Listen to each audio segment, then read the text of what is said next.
And we are back. We are back. Very loud in my headphones. Oh, yeah, me too. It's very weird. Let's turn this down a little bit. Turn it down just a little bit. Okay. Is that better for you? Yes. All right. All right, guys. So it's 2024. It is 2024. This feels like we've taken like a month off of work. It really does, yeah. And I don't feel rejuvenated. I don't want to be here. You don't want to be here, bro? I don't want to be here, bro. Yep. Oh, man. I'm kidding. I've actually been looking forward to this all day today. This will be fun. So how was everybody's holidays? Hope everybody had a good Christmas, good New Year's, and or whatever holiday it is that you celebrated. It was fun, memorable. Memories were made. How's your ankle, Peaches? It's better. Still hurts. I need to not test my limits. I'm infamous for that. Yeah. Yeah. So tonight we're going to do some reaction videos. Going to ease back into the swing of things. Mm-hmm. Oh, look at that. We got our first super chat.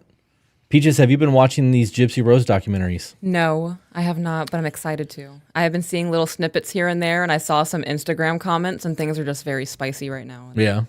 Oh, so much is going on. So is there going to be a new Gypsy Rose breakdown afterwards?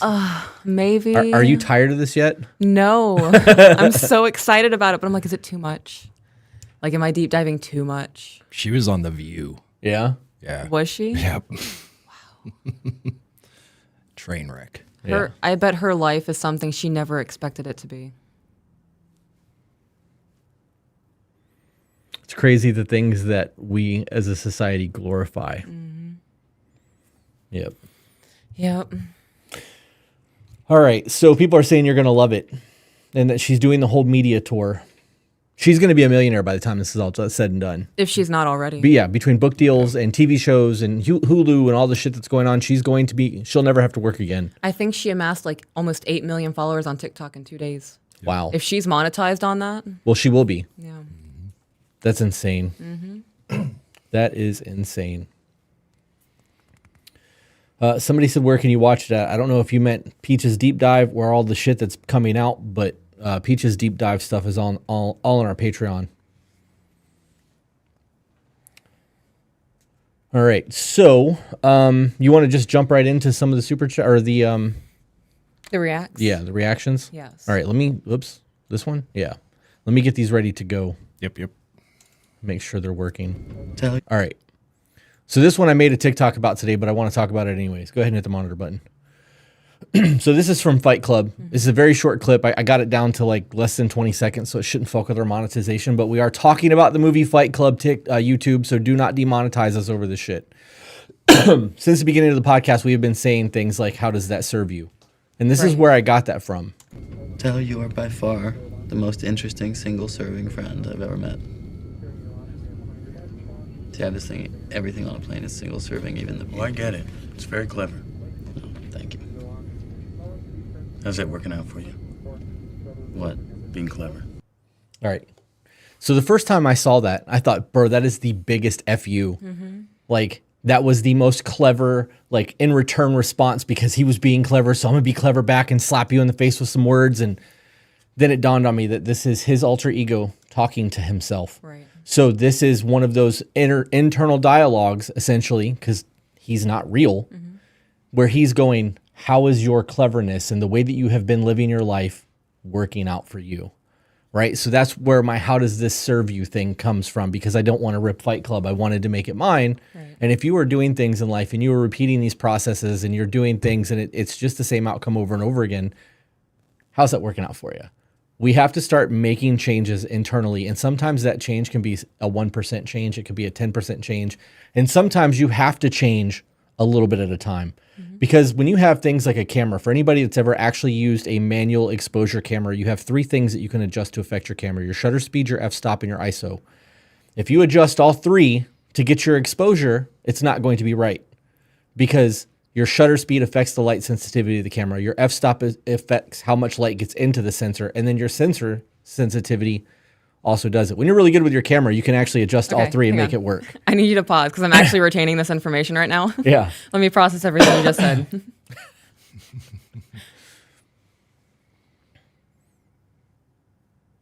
Okay, fantastic. Thank you. That was really useful information. I need that for my photography. Yeah. So if you know that you're overexposed, the easiest thing to do is just open your shutter speed up, bring it up, make it so that your shutter opens and closes faster. But if you're like, okay, I'm overexposed, I'm gonna drop my aperture to a higher number so that it closes down, and then I'm gonna speed up my shutter speed and I'm gonna decrease my ISO. You're gonna take a black photo. Because you've just made everything different. So like you have to make small incremental changes and then test and retest. Why are you smirking? Because the brownie's hitting me. Oh. And I did the thing I knew was going to happen. I asked you to let me process that. And you kept talking and then my mind fluttered away and I was like, no. We were doing so well. So you have to test and retest. And sometimes you have to test and retest again. And then go that route. So like if you want to start making changes and you want to start becoming incrementally better, you need to start making small adjustments, giving it a little while, see how things have evolved, and then continue to make changes. That was all I had on that. Do you have anything on the Fight Club comment? It's just a great movie. I'd be willing to watch that again tonight. Yeah? Yeah. I love that movie. I get something different every time we watch it. Yeah. Yeah. All right, going to the next one. So these are going to be kind of all over the place because of the way that I found them throughout the week. This one is the singer Tyrese that we pulled from TikTok. I'm sure that a lot of you have actually seen this clip, but damn. Go ahead. Okay, what is your point of reference to what a marriage is? How can I naturally know how to be something I was never raised by? You don't know what a wife is because you've never had the blueprint, a point of reference of what a wife is. In your mind, a wife is just getting a ring. That's not a wife. Are you ready to mentally, spiritually, emotionally, sexually hold your man down? Or is it just about getting a ring and being able to say, I's married now? This is not the color purple. You can hear the frustration and the pain in that man's voice. Do you remember when he did the Coca-Cola commercial? I would have to see it. That his entire career started from a Coca-Cola commercial of him singing on a bus when Good he was for a him. young man. And he has gone through a lot in the spotlight with his marriage and shit. Not like the Jada Will thing, but like, boy's been through it. Right. And everything that he started that video off with, how do you know how to be a wife if you've never had the blueprint for it? That is the issues that we're having in today's society. Because from the 80s forward, there have been more and more single, parent households.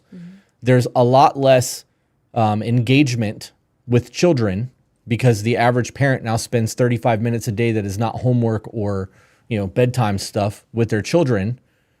Like, we're not engaging with our families the way that we're supposed to be. So when I heard that the first time I heard this, I had to pause it and play it back a couple times because he says a lot in that. And there was something that I heard somebody else say, and it might have been, I actually think it might have been Jordan Peterson, but I'm probably wrong on that. But somebody said that most people want the wedding. They don't want the marriage, right? Like, you want the ceremony and you want the pictures and you want the lavish, like, look what I did, invite your friends and family, but you're not ready for what it actually means to be committed in one flesh for the rest of your life with someone.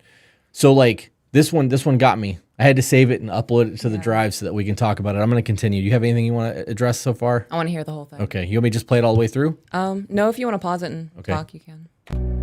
This is reality. You don't have what it takes to be a wife.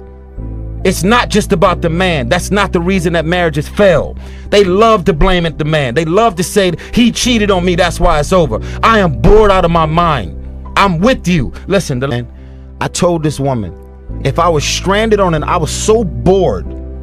Every time I went through the worst periods of my life on a personal level. This woman didn't know what to say or do to help me to get through. You were physically there, but I still felt alone. Tell me that doesn't speak to like 85% of the emails that we get. The amount of people that write in and talk about how isolated and alone they feel in their marriage and how disconnected they are from one another is astonishing to me. Even more so when you have people like Tyrese and like famous people speaking on things like this, and it is prevalent information to the world. Like, everyone is hearing this. Nobody's taking the necessary steps to make changes. Right. I Ready? was making sure it wasn't about the kids, yeah. I said to her, if I was stranded on an island and they said you can take either a thing or a person, it wouldn't be you.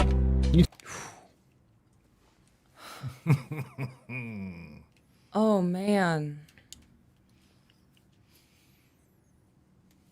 That's harsh, right? That Like that's like a punch to your soul when you've been married and you think that you know, even if you're unhappy, a lot of people think that their marriage is going to last forever. right. But they're not willing to do the work to correct things, or they don't know how to do the work. Most of the people out there don't know how to begin to have the conversations necessary to fix things. They just suppress it and push it down. And I know it's not going to change, so why bother? She's just going to bitch at me, or he's just going to leave. Mm-hmm. He's going to go to the bar with his friends. He's not going to hear what I have to say. I'm tired of fucking repeating myself. Like, all of that stems from people not being able to properly communicate with each other.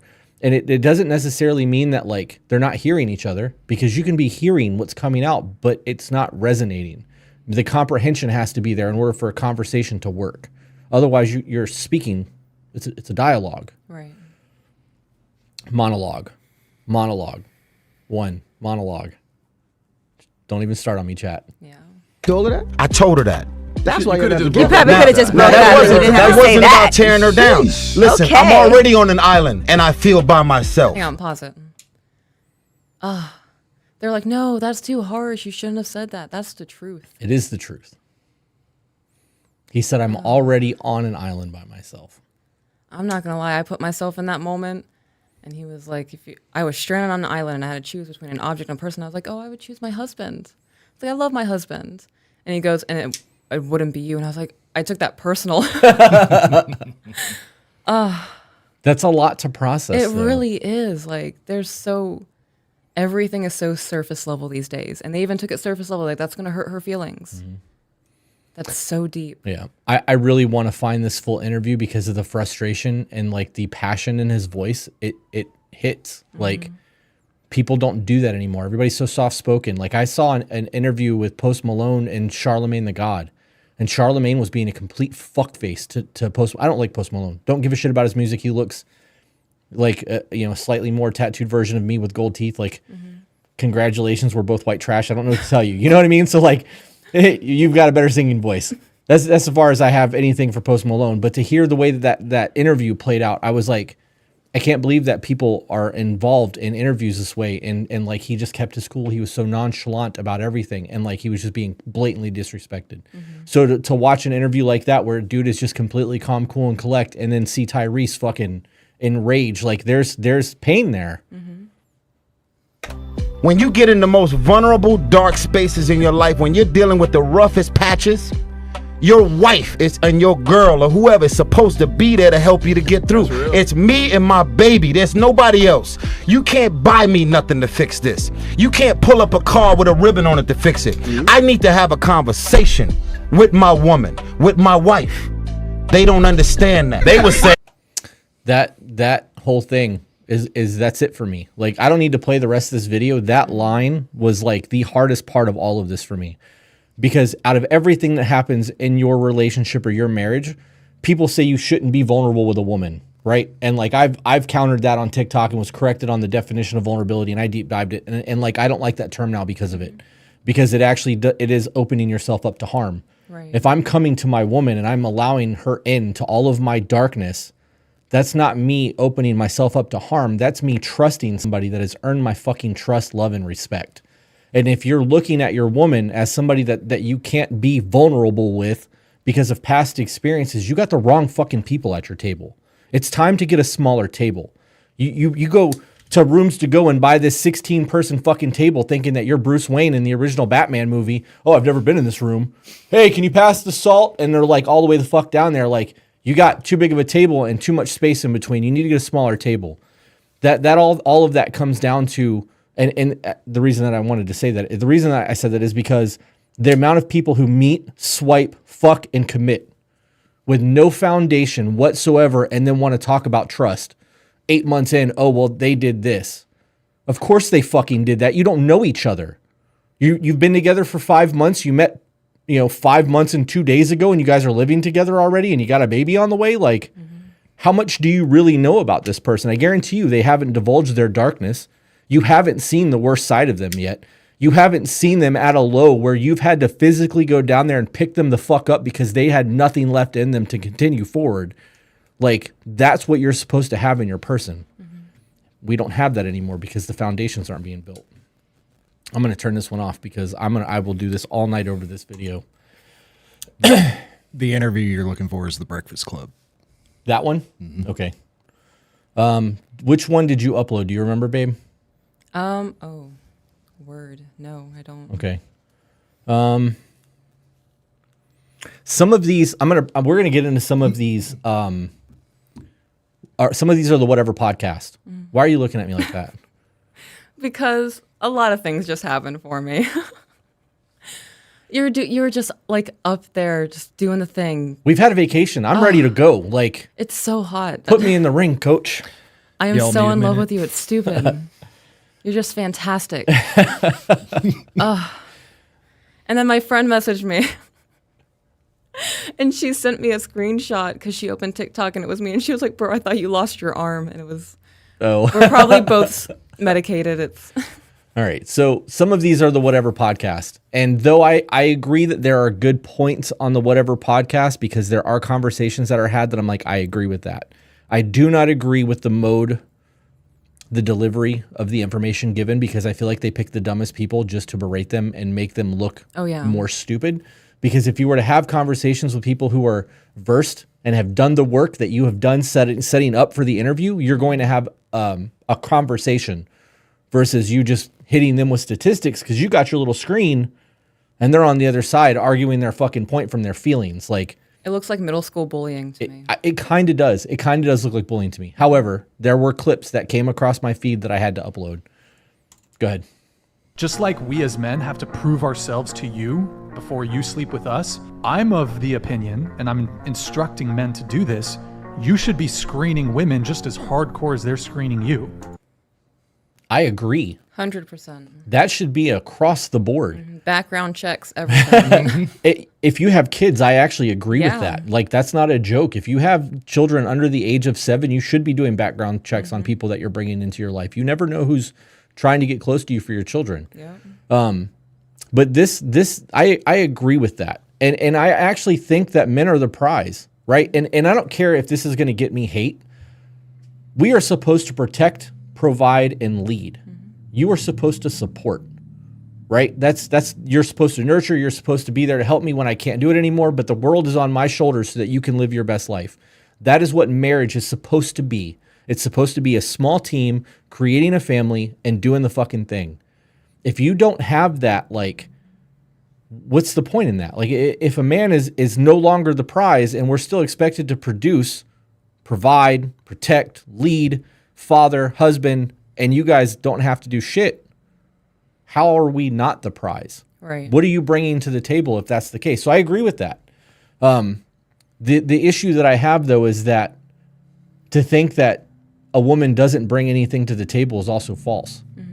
Can you do it on your own? I can. You can. We've both done it. Yep. But do you want to do it alone? Oh, God, no, I hated it. Right. Because our life is dope as fuck together. Yeah, You know what I it mean? is. So, like, but that comes down to doing the work and like learning each other beforehand. This comes back to what we were saying about the smaller table and the foundation that has to be built.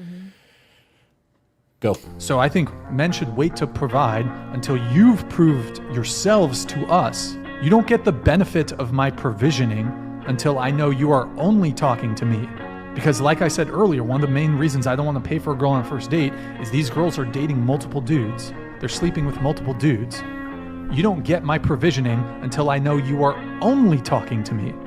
So what does that say about the quality of woman that he's looking for?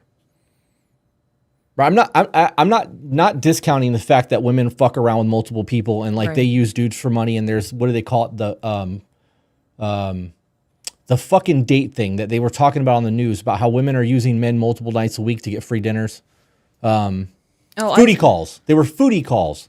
Oh, yeah, I remember you saying something about Right? that. So yeah. we know that that's a thing, so much so that it made it to the fucking news on cable television, not just the internet. Like it got there. Yeah. So we know that that's a thing. But if you are finding quality women, is that really going to be the outcome if that's what you're looking for? If you're just like, hey, girl, you're hot.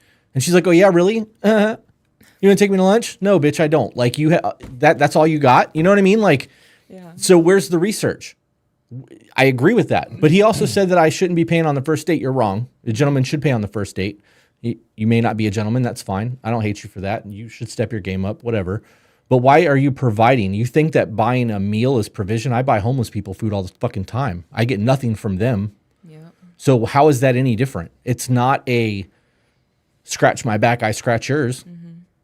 I invited you out to eat. It's my duty to pay. I pay for my friends. I pay for people that come into town. Like I pay for our fucking meet and greets at times. Like it is what it is. If you invite, you pay. I don't understand how this is a thing. And if you view that small monetary donation as a problem, you're broke. Why don't you just admit you're broke? That sounds like a control thing. How so? How so? Because if it's like, I don't know, that just sounds, I know you hate it, but it just sounds icky to me. You didn't say it gives me the ick. I appreciate that because I think that I appreciate you not saying that. You're welcome. I don't know how else to describe that. Which part of it makes you feel that way? Because there should be a zero expectation there, and it should be an across-the-board thing, like a gentleman does, right? Mm-hmm. If your only stipulation of I'm not paying on the first date, but you'll pay for all your boys to go out drinking, I don't know. Well, so for guys that go out drinking and is willing to float the bill there, he's getting something out of that. Right. It's no different than buying dinner to get a good conversation with a woman. If you have to pay $100 for a 2-hour interaction to understand somebody at their core, A human being. I think that's money well spent. If I could spend $100 to get to know everyone who has ever burned me up front, I would have saved myself hundreds of thousands of dollars throughout my life. Yeah. $100 is a drop in the fucking bucket. And let's be real, you can get meals a lot cheaper than $100. That's like a good night out. We can go fucking, 2-for-1 Applebee's and get an appetizer and share that shit and sit for 3 hours and talk about The Simpsons. I don't give a fuck. It's going to cost me $40. But that investment, you are going to get a return on that. Whether that return is knowing that you need to beat feet, or maybe we need to dig a little deeper and see if this is going to go somewhere. Right. And for him to be like, women are sleeping with other dudes and other dudes are buying them food and blah, blah, blah, blah, blah. If she's not committed to you, what does it matter? You're not in her life yet. If you can't expect, would I like to say that people are practice chastity and not run around fucking everything? That was, 50 years ago, maybe. That's not the case now. If you haven't slept with anyone in the last 6 months, you're like a rarity. You know what I mean? Unless you're in a marriage, and then that's kind of a normal thing for people, unfortunately. But because we know that that's, the high percentage of people who are in sexless marriages is a normal thing. And I don't mean to laugh at that, but it kind of is funny. I think that in reality, there are more men who are not sleeping with people on a whim than women are, because those are the stats that have been released lately. But I still think that there are men, if you're dating and you're courting and you're trying to do that, a lot of men are trying to fuck. Like, you can't be mad at them for doing the same shit that you're doing. It's hypocritical. If that was the man's purpose, yeah, I would just accept that first dinner, right? Okay. Now I'm in the mindset of a woman who is, I'm going to pay for myself. Okay. Okay. So I go out on the date with him. I insist I need to pay for myself. He's like, no, let me pay for it. It was nice meeting you, all these kinds of things. I allow him to pay for it. Even finding out that the whole time he wanted to have sex afterwards, like that was the whole goal. I don't even think I wouldn't even be mad about that. Like, I wouldn't be like, oh, I should have paid for myself. Fuck that guy. Like, there are men out there who will be like, that's it. You're not going to put out. I paid for your dinner. We've heard that. We've actually heard it in chats, both on TikTok and YouTube. I understand that there are people out there that are like that, but that's not the vast majority. Right. And if it is, we're doomed. What are you doing to change that narrative? When the guy does that, do you have a conversation with him? Like, do you think that I'm a prostitute? Because now you're putting a monetary transaction on a sexual action. And if I'm putting out that type of energy, I need to know so that I can correct my behavior. While I'm at it, you should rethink your life, because if you're paying for it, I mean, really, guy? You know what I mean? I saw a couple super chats come through, guys. We will get to the super chats when we're done with these interviews or these reaction videos. I'm going to end this one and move on to the next one because I talked about what I wanted to. Is there anything you want me to play or talk or? No. No? Okay. I don't know what this one is. I think this might have been the one that you uploaded. Okay. Go. Single guys, here's what it's like. That's loud. Hang on. That's super fucking loud. This is the one. Where's the volume button on this? That was not too much. That was much too much. You don't have to yell, guy. We can hear you. Single guys, here's what it's like being married. My wife sent me to the store to buy the ingredients for pumpkin bars. I'm walking the aisles and realize canned pumpkin not on the list. Is this a mistake? Do we already have it? Let's call the wife to find out. She sends me straight to voicemail, shoots a text, can't talk. I respond with my dilemma and continue shopping. 10 minutes later, I'm ready to go. Still don't have a response. Call her again. Straight to voicemail, can't talk. Text her again, need an answer. Wait 5 minutes, leave. Now, could I have bought canned pumpkin? Yes, but if we already have it, it's gonna sit on the shelf for a year. You only use it at Thanksgiving. Halfway home, I get a text, we need canned pumpkin. I tell her I'm gone. She asks, can you go back? No, I called you twice. That was with purpose. You think I'm calling to chit chat? Hey, haven't talked to you since breakfast. What's up? No. Now my wife is mad at me because she has to go to the store herself. Marriage. Go. This is your video. I have so much to fucking say on this one. So I watched that and I really thought about it. He gave her 4 opportunities to give a response of whether or not she needed it. Right. She had time to look at the phone, see it was him, send him a voicemail, open up messages and say can't talk. Right. It's so much faster to just say yes or no. It would have been faster for her to just be like yes or no. Right. I would not go back to the store. I wouldn't either. That was, and I feel like that is picking an argument just to have an argument. And then I also thought, even if he did buy that extra can, because people in the comments were like, just buy the extra can. It has preservatives. It'll last. What if he brought home that extra can and then got bitched at because we already had this, now we're going to have one sitting here for a year? Should have answered your text messages or phone calls. Four opportunities. I would like to point out that pumpkin pie is not just a Thanksgiving thing. You could have had it for Christmas too. Mm-hmm. Or just because it's fucking pumpkin pie. Like, let's be realistic here. Everybody likes that shit to a degree. Well, not everybody. There are people out there who are wrong. It is what it is.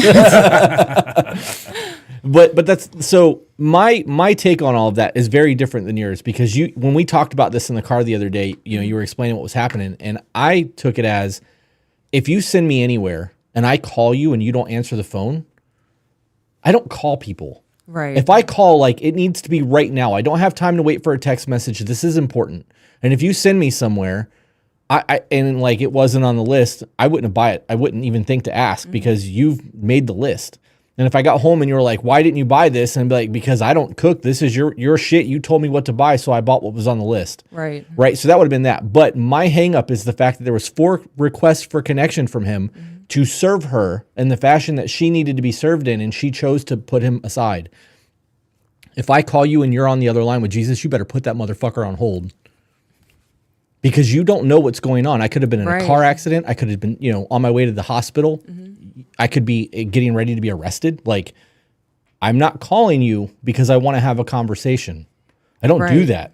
I see you constantly. I don't. I text my mom before I call her, like, hey, do you have 5 minutes to talk on the phone? So that it's not like, oh my God, he's calling me. There's an emergency. I don't understand how that's a thing. How can you tell somebody can't talk? Are you pooping? And you just don't want to have the weird echo? Because, like, I don't understand that. Right. There has never been a time where I have been like, I can't talk to you. Unless you knew that I was doing something in a meeting and I was like, I'm going to be in a meeting for the next 30 minutes. Don't call unless you're dying. But if you called, I would answer the phone. I'm not answering text messages, but I'll answer the phone if you call, regardless of what I'm doing, because I don't know what's going on. The house could burn down. Right. I don't want you to have to call me 7 or 8 times to be like, what the fuck do you want? And you could be like, oh my God, we just lost everything. People don't make phone calls anymore. Right. Is that a thing? Like, when was the last time you called somebody and stayed on the phone for 3 hours? It was you. Right. Yeah. It doesn't happen though. Like, we are texting Right. since so there was actually a study done that showed the de-evolution of community and how it relates to technology. And before there was the telephone, families all lived very close together. They would all sit down every weekend for dinner. And then with the advent of the telephone, family gatherings decreased, both in terms of like actual family reunions and dinners, because now you can just pick up and give the tea and fucking have the conversation about what's going on in everyone's life. And then with the advent of computers and technology and how it's transformed, we no longer talk on the phone, and now we are so disconnected that we don't even respond to text messages most of the time. We open them, read them, and then go about our life. We are more connected but more disconnected than ever before. Yeah. It's crazy to me. Somebody said, I think she was cooking. Yeah, I don't care. I don't care if she was cooking. Answer the phone. Answer the phone. Oh, me cooking? No, that's what it said in the chat. I think she was cooking. Oh. To think it could have all been mitigated by her handing him a list Right. up front. Well, she did. But She did. canned pumpkin wasn't on there. And he saw it and That's was her like, fault. that's how I feel. Yeah. Right. She's the problem. I had a conversation this morning about this, and I was like, even if she felt slighted in this, like he should have known better, you made the list. If you didn't check and just assumed that you had it, and then you got home and you're like, oh, I hope we have it, that's your problem. And about you calling me and me answering, I told Jasmine this morning that I could be in the middle of a TED Talk. You could call me and I would answer. Right? Because you don't know. Right. I'd be like, give me a second, guys.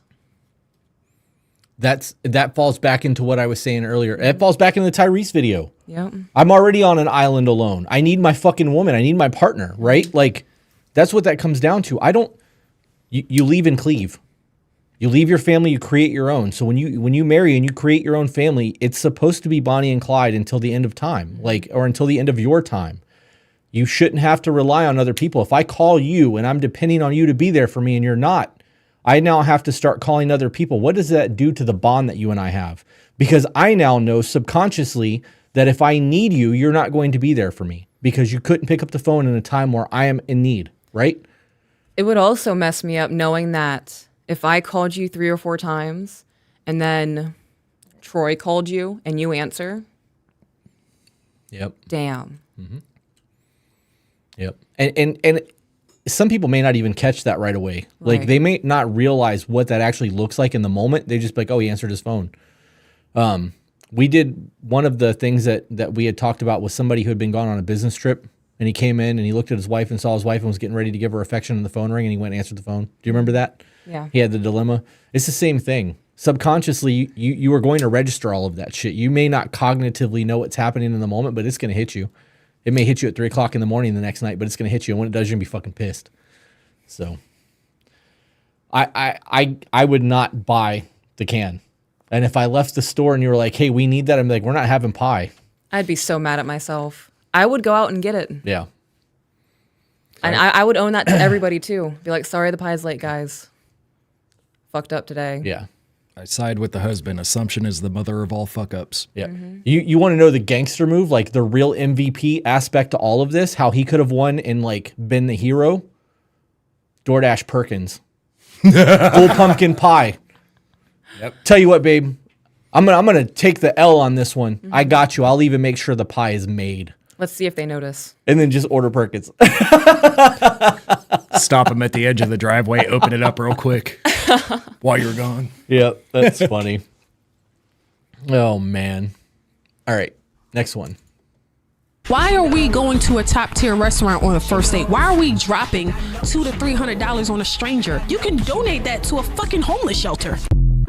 Okay. Short, sweet, and to the point. Yeah. People who do that just want to showcase what they have. Mm-hmm. I personally believe that first date should be one where there's either a small setting where you can like Applebee's, Chili's, something easy, right? Or park, playground, ocean, mountains, hiking, whatever. I know that people are like, that's dangerous. You should never go somewhere with a stranger. Well, that says that you're fucking dating wrong. If they're a stranger and you haven't developed that type of relationship with them, you shouldn't be going on a fucking date to begin with. But that type of intimate setting where you can have in-depth conversations and see if they like the same activities you do, and like that makes a whole lot more sense to me than going to a $300 restaurant. Right. I wouldn't accept a $300 date. No? No, not the first date. So what's the cap? What's the Peaches cap on a first date? For a first date, Keep in mind that it's like $40 for us to get McDonald's right now with 2 kids. right, I know. It's 34 with me and 1. Yeah. I guess I'm still living in the mindset of 2004 because $80 makes me feel expensive. Yeah. Yeah. We stopped somewhere and got food, and I actually paid with cash instead of my Apple Pay. Right. And it was like $40. And I was like, what? How the Yeah. fuck did this happen? McDonald's like dollar menu, like my meal alone was almost $10. I was like, I remember when this was like a $3 meal. What's going on? It's crazy to me. So $80 is your cap? Is that for both people or $80 just on you? Oh, I would say $80 in general. Okay. I'd be comfortable with $100 because that's a $20 tip. If they wanted to be that generous, I think that's a flex. That's an Applebee's 2 for $25 right there, folks. Yeah. With a milkshake. Right, with a milkshake. Ooh, I'd be so satisfied with milkshake. I'd be so stoked. So is a milkshake date a thing for Peaches? Yes. Yeah. Oh yeah. How about like, what's the level of milkshake? Are we talking like steak and shake, or are we talking like ice cream whipped, like real milkshakes? I would be satisfied with steak and shake. Yeah. Yeah. Okay. It's a big ass milkshake. It is. I love those. Caramel apple. Yeah. Oh, that sounds so good. All right. So this next one is from Lauren. She's the dadvocate. We are trying to get her on the podcast. I don't know if it's going to happen. We have been in talks, but it's a matter of just getting her to travel down here. That would be dope. So. All right, we're gonna go to the store. Her TikToks are normal volume. I'm gonna go to the store. Okay. Are you gonna go with me? I mean, if you want me to, I was gonna play the game, but So playing the game's more important than going to the store with me? no, I didn't say. What I if didn't someone say tries that. to take me? I didn't say that. I mean, I'll go with you if you want me to go with you. No, because then you're gonna be mad, you're gonna have attitude walking through the store, and you're gonna try to rush me. All right, then I'll just stay here and play the game. So you're really just gonna stay here? Okay. Because the see- game's more see what that important? means? I'll just go. No, Hey, because I'm you're not- just gonna be in a bad mood, and I don't want to have to deal with that. Bro, you just asked me if I wanted to go, and then if I say no, that just automatically means I don't love you. I know exactly what that means, and I'm gonna make the right decision, and I'm gonna go. If you really want to, I'm going to make the right decision and I'm going to go. He has been trained. That is the trained behavior that I'm talking about when I say that you train us the way that you want to treat us. People are like, oh, it's a trap. That's a joke. We joke about that shit because that's the reality of what it is. I saw this and it pissed me off. Like, I would not stay in a relationship like that. I don't want you to go to the store with me unless you want to go to the store with me. I have never once been like, babe, will you come to the store with me? It is always, would you like to go? I have to go to the post office. Would you like to go with me? Because I don't want you there if you don't want to be there. This is real simple. I don't need you. I fucking want you. And there's a difference in that. That need indicates dependency. Right. I don't depend on you. I fucking want you around because you're my other half, right? Like, you complete the situation. It's weird having an empty passenger seat. Like, let's go and have stupid conversations and make armpit farts and jokes and point at people that can't drive and flick boogers out the window and all the stupid shit that we do together because that's the way that we want to interact and live our lives. That moment where she was like, do you want to go? And he was like, I was going to get on my game. I took that as, I'm about to have some self-time. I'm about to relax. I've been working all week. I just about to, 2 or 3 hours of game time with my friends. If you're going to go to the store, that means I can scream and yell and curse and be a dumbass and like don't have to worry about embarrassing myself in front of you. This is a win. All of that is that whole situation is manipulation to me. It's not a podcast till Peaches cries, ladies and gentlemen. I have so much fun with you. Is it because I teach you to fart with your in your armpit with straws? That was so cool. It was like dusty old man farts. I couldn't get it right. Her shirt was hitting the straw so it wouldn't. Oh, God. That's funny. I'm going to play the rest of this because I want to Okay. hear what Lauren has to say. to go, you would have just came. You wouldn't have turned on your game. Do you not want me to go? Do you want to go? I only want you to go if you really want to go. I'm telling you that I'm gonna go. I want to play the game, but I also love you. So if that means that I can I'm just gonna go. Okay, That's it. fine then. All right. Let's go then. Hurry up. And that right there, folks, is called classic projection. She's projecting onto him that he's going to have an attitude in the store because she knows definitely that she's absolutely going to have an attitude in the store because she thinks that he's going to have an attitude in the store. She literally said, "You're going to rush me," and then said, "Hurry up." It's also called a self-fulfilling prophecy when you set up a situation to fail for yourself and then tell people it's going to fail. Also, I don't know what it is with people who grew up in chaotic environments and therefore cannot feel comfortable unless they are in a chaotic environment. Speaking of chaotic environments, that video stressed me out. Oh, me too. Right? Like, could you imagine that being your existence? Like, and you don't feel loved unless you're in a situation like that? Because there are people that need that. That was me. That was my existence for a very long time. I couldn't fucking do it. And she called, what did she call it? A self-fulfilling prophecy? Yes. I always called it setting yourself up for failure. Yep. Do you have anything on that one? No, that kind of like kicked me in the fight or flight a little bit. Like. All right, we have a few more of these. Okay, before you pull it up. Okay. How do you deal with a man that is more... Okay. Can you go grab the blanket that's on my throne, please? It's hot in here. I'm freezing. You're lucky you're crippled. Yay.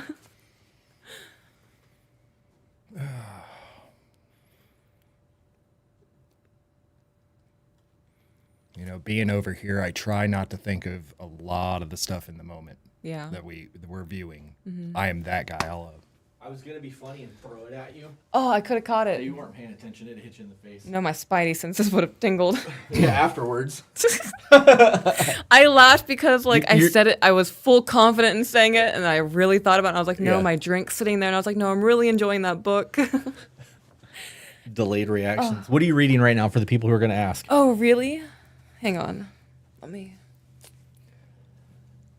don't like how this blanket's shaped. It's not a very good cloaking blanket, but... That's because it's mine.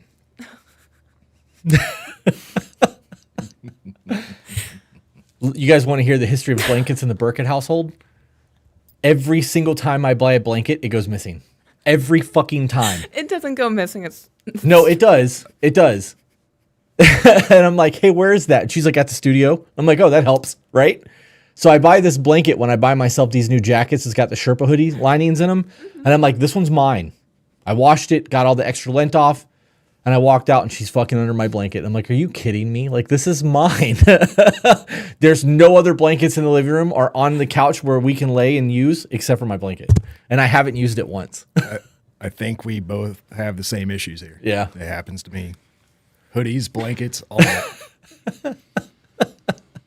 Most households have a sock goblin. I have a blanket goblin. They're so nice. You're so bougie. So I know it's always going to be a really good blanket. All right, let's see what she has to say. How do you deal with a man that is more sensitive than you? It gets strange for me in conversations like these when we talk about one party being more sensitive or more soft. And a lot of times that kind of boxes men in, and it's alarming because if a man can't be sensitive and soft in his relationship, then where can he be? Like I don't know too many men that don't want to take their guard down with their old lady. Like I don't want to have to come home and protect myself from you. Like do you know what I gotta go through out in the world, and then to have to come home and guard and tiptoe with you because I can't be vulnerable? Like, even when we use the word soft, bruh, a man being hard all the time will destroy him. Get you a man that gotta be hard all the time and see how he handle you. Brother, a man has to find softness in himself to properly handle those parts of you. That's intense, right? Yeah, that's a lot. That's heavy. And it was a very good way to put that. You've said in season 1. Is it the John Wick thing? Yeah. Yes. Right? So in season 1 of our podcast, you have said numerous times that when you have that combative home environment and you can't come home and decompress, put your feet up and just relax after a long day, that you are living in that John Wick mode because you have to fight out in the world and you got to come home and everything is just out to get you and you don't ever get to really relax. Over time, that will start to make your personality shift. Mm-hmm. Because when you are always living in that, you're going to become hypervigilant. You're going to have to really think about what you say, and you're going to be more angsty than normal because Can't trust anybody. Right. What happens if I say this and she takes it the wrong way and she says something back, even if it was innocent, because I know how you're normally going to react, I'm just going to go ahead and posture because I know the fight's coming. Let's just do it instead of waiting 15 minutes from now. Like, let's just go. That's going to be a problem. Like, you're going to destroy not only your marriage, but you're going to destroy a part of a man that you need in order for him to properly serve you as a good husband. Yeah. I watched this one a couple times too. I'm going to keep playing. This is a good one. Empathy is like a huge quality that's necessary for a healthy partnership. And in order to empathize, one almost has to see oneself. And if a man can't see himself in your emotions, if he can't see himself in your softness, then again, what do you think he's going to do? So when you talk about not wanting a man that's more sensitive than you, that's you falling into training that cuts pieces of a man off. I would like to point out that the empathy thing is bigger with women than it is for men. Like, you guys are more empathetic creatures than we are. You are more in tune with your emotions. And this really does come down to them training us on how we should respond in situations. I'm going to have to go back and watch this whole thing too now that I can see the full episode on our app, Tonight's Conversation. Shout out to whoever the fuck they are. Dope. All right. You got anything you want to add to that one before I go on to the next one? That's a lot to process. It is a lot to process. I don't think that we need to be soft, right? You can still be stoic and be gentle. I think there's a difference. I think being emotionally open is a way to phrase it. Emotionally mature, right? So it's been a long time since I had any type of incarceration, but calling somebody soft back in the day was, you're fighting. Like, we used to joke and call people Charmin soft. Like, you're that soft booty tissue, right? Damn. Right. So, but so that's an insult to me. So when I hear somebody going, why you want a man to be soft all the time? I'm like, you don't want your man to be soft. You want your man to be a protector and a provider and to lead. But if we can't let our guard down around you and we can't actually live our life and have you knowing that you're going to be there when we fall, why have you there? Right? Because you're not, that's what I need from my partner. Real shit. Like, that's it. I don't need anything else from you. As my wife, I just need you to be there for me. I can handle everything in the world knowing that in the event that I drop something, you're there to pick it up, or if it gets too heavy, I can lean on you just a little bit. Because sometimes the world is just that fucking heavy that I need just a little bit more strength than I have. And if I have that, everything else is fine. And I'm not going to always need that, because eventually I'm going to be like, all right, I can put this down. I've been carrying this for far too fucking long. It's time to let that go, right? But knowing that I've got that person that is going to be that crutch or strengthen my spine when all of that weight is on my shoulders is everything. We don't need more than that. Men don't need more than that. We know because there's a lot of people out there who have done it their entire lives, being in multiple divorces, losing their kids, whatever. They live into old age until they retire, and then they fucking die because their purpose was to work. So we know that we can live a life like that, but that's not living. It's surviving, and there's a fucking difference. Next one. If you were the girl that I talked to in This is funny. the parking lot of a New Seasons grocery store in the Northwest District of Portland last night, I need you to know that you absolutely made my evening. It's gonna be one of those I really hope it gets to the right people videos that you see go viral. I'm sure there are so many more that just never go anywhere, and this might be one of them, but I'm gonna make it anyway. I had just finished door dashing last night, and I was in Northwest Portland, and I stopped into a New Seasons to get a burrito or something. And I parked next to this person in a Tesla. They were just kind of hanging out and eating. And I smiled, cordial, went inside, shopped around for a bit. Very, very aimless. My ADHD medication is worn off. We're just going to kind of get what we get. Then I checked out and left. And I was getting back into my car.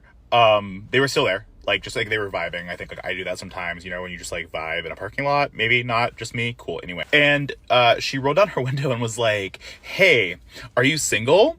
And I was just like, what? Anyway, I was sadly, yes, I am.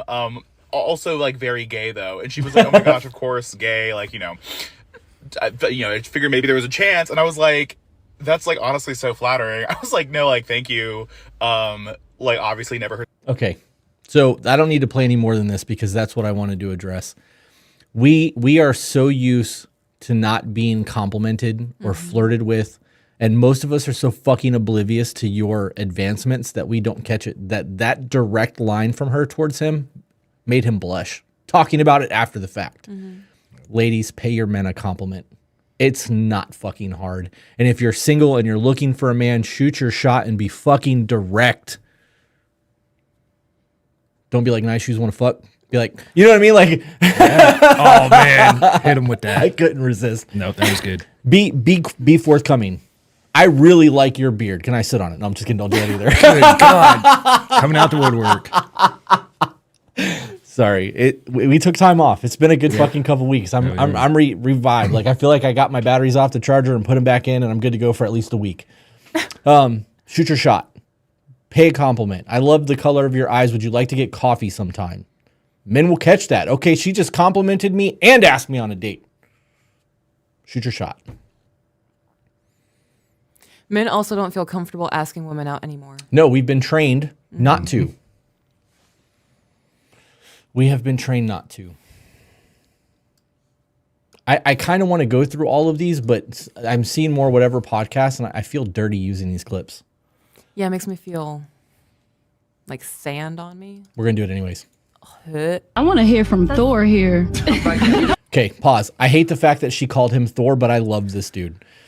And I know that he gets a shit ton of hate because there was one episode where he overspoke, like he came out of pocket a little bit. And I've watched him on another podcast since then, and he's like, I have come out and spoken out of emotion at times, and every time I do, I fucking regret it. He's like, I don't want to be that guy, and I'm working on myself. And he has said it publicly. So every time somebody's like, well, one time he did this, but you didn't know about all the other times where he has corrected that behavior and he's working on being a better man. And because he's friends with Andrew Tate, everyone fucking automatically hates him.